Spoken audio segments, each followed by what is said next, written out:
এই দুনিয়ার পুরো জীবনটা এটা হচ্ছে লালসাময় একটা জীবন, লোভ, মরিচিকা, মায়াজাল। এই মায়াজালে আমরা আটকে আছি, ফলে মৃত্যুর কথা আমরা ভুলে গিয়েছি। পাগলের মতো ছুটছি, আরো টাকা লাগবে, আরো খ্যাতি লাগবে, আরো যশ লাগবে, আরো দাপট লাগবে। আমার এত টাকা দিয়ে কি হবে? এত সম্পদ দিয়ে কি হবে? এত ব্যস্ততা দিয়ে কি হবে? তোমার স্টপ, থামুন, অনেক হয়েছে, আন্না থামুন। Take a rest, take a breath and think about death. Think that you have to go back to your Lord. একটু বসেন না, একটু ভাবেন যে আমাকে চলে যেতে হবে, চলে যেতে হবে। এই কোলাহল, এই ব্যস্ততা, এগুলো থাকবে, থাকবো না আমি। সাইয়েদনা ওমর ফারুক বলেছেন, মুতু ক্বাবলা আন তামুতু, মরার আগে একবার মরো।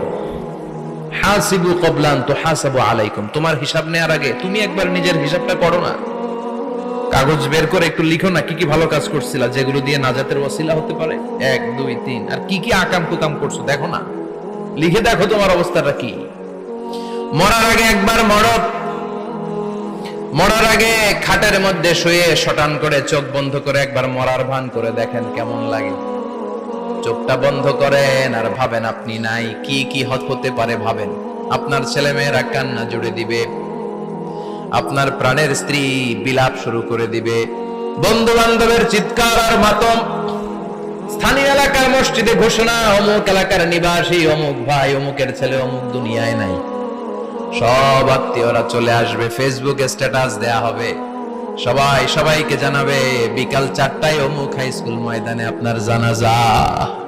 ছুটে আসবে, সবাই ছুটে আসবে আপনাকে শেষ বিদায় দিতে, গুড বাই জানানোর জন্য, আল ওয়াদা, বিদায় জানাতে আসবে সবাই। 4 তাকবীর দিয়ে আপনার জানাজা হবে, অশ্রুসিক্ত জানাজায় আপনার বিদায় হবে। কাঠের খাটিয়ার মধ্যে করে কাঁধে তুলে আপনার কবরে নেওয়া হবে। আগে থেকে খুঁড়ে রাখা কবরটার মধ্যে আপনারে বিছিয়ে দেয়া হবে। বাঁশের কচি দিয়ে তার উপরে মাটির চাপা দিয়ে সব চলে যাবে।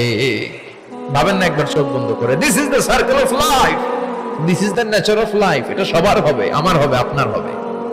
এত মায়া, এত ভালোবাসা কই যাবে? কেউ থাকবে না, সবাই আপনার অন্ধকার কবরে রেখে দিয়ে চলে আসবে। উপরে বাঁশের কঞ্চি, তার উপরে মাটির চাপা, অন্ধকার আর অন্ধকার। এই অন্ধকার যেন শেষ হতে চায় না, শুধুই অন্ধকার, ঠিক কিনা? এজন্য আমাদের চলে যেতে হবে। দাদা গেল, চাচা গেল, মামা গেল, আমাদেরকেও যেতে হবে, জোরে কোন ঠিক কিনা?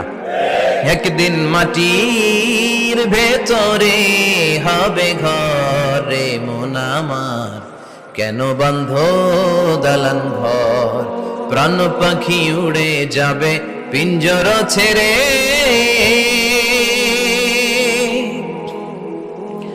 ধরা ধামে সবই রবে, তুমি যাবে চলে।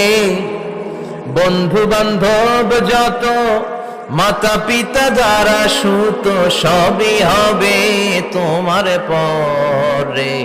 মন আমার কেন বন্ধ দালান ঘর, একদিন মাটির ভেতরে হবে ঘরে মন আমার, কেন বন্ধ দালান ঘর, ঠিক কিনা?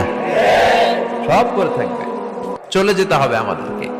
এজন্য আখিরাতের কথা যেন আমাদের স্মরণ হয়। বিশ্বনবী বলতেন, নাহাইতুকুম আন জিয়ারাতিল কুবুর, আমি তোমাদেরকে কবর জিয়ারত করতে আগে নিষেধ করতাম, কিন্তু এখন নিষেধাজ্ঞা প্রত্যাহার করে নিলাম।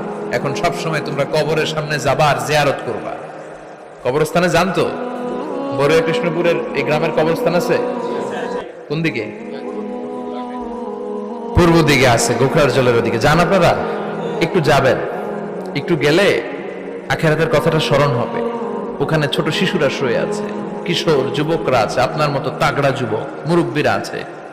এরা এই এলাকায় থাকতো, এরা আকাশ থেকে নেমে আসে না, এই এলাকার সন্তান, আজ নাই। একটা সার্টেন পিরিয়ড শেষে আপনিও থাকবেন না। This is the nature of life, this is the circle of life. ছোট্ট শিশু হয়ে এসেছিলেন, শৈশব, কৈশোর, যৌবন, প্রৌঢ়ত্ব। আগে ছিলেন সিঙ্গেল, বিয়ে করে হয়ে গেলেন ডবল। এরপরে আল্লাহ আপনাকে একটা মেয়ে দিল, এরপরে মেয়েকে বিয়ে দিয়ে শ্বশুর হলেন, এরপরে ওই মেয়ের ঘরে সন্তান হতে নানা হলেন। আর কতদিন? অনেক দিন হলো তো, অনেক লম্বা সময় পেয়েছেন আপনি। Think about death. এবার যাওয়ার কথা ভাবেন। আখিরাতের সামানের কথা ভাবেন, ফিরে যেতে হবে। কি শক্তিশালী যুবক, বার্ধক্য চলে আসলে লাঠি ছাড়া চলতে পারে না। কুচকুচে কালো দাড়ি সাদা হয়ে যায়, দাড়ির শুভ্রতা, বয়সের ভার, রং ধরা যৌবন জং ধরে শেষ, ঠিক কিনা? This is the circle of life. যুবক ভাইরা, এটাই জীবন, চলে যেতে হবে, কেউ থাকতে পারবে না, ঠিক কিনা? এটা রিমাইন্ডার আল্লাহ এই সূরার ভিতরে দিয়েছেন যে তোমাদেরকে ফিরে যেতে হবে। এই লোভ লালসা ছেড়ে দাও। রব্বুল আলামিন বলেন, আলহাকুমুত তাকাসুর হাত্তা যুরতুমুল মাকাবির। ও গোলাম, দুনিয়ার সম্পদ, লোভ লালসা তোদেরকে পাগল বানিয়ে দিয়েছে। এই লোভ পাগলামি কোনোদিন তোদের থামবে না যতদিন না তোরা কবরে ঢুকবি, ঠিক কিনা? কার কথা? আল্লাহ বললেন, দুনিয়ার সম্পদ আর লোভ আর মোহে তোমরা গাফেল হয়ে গিয়েছো, আখিরাতের কথা বেমালুম তোমরা ভুলে গিয়েছো।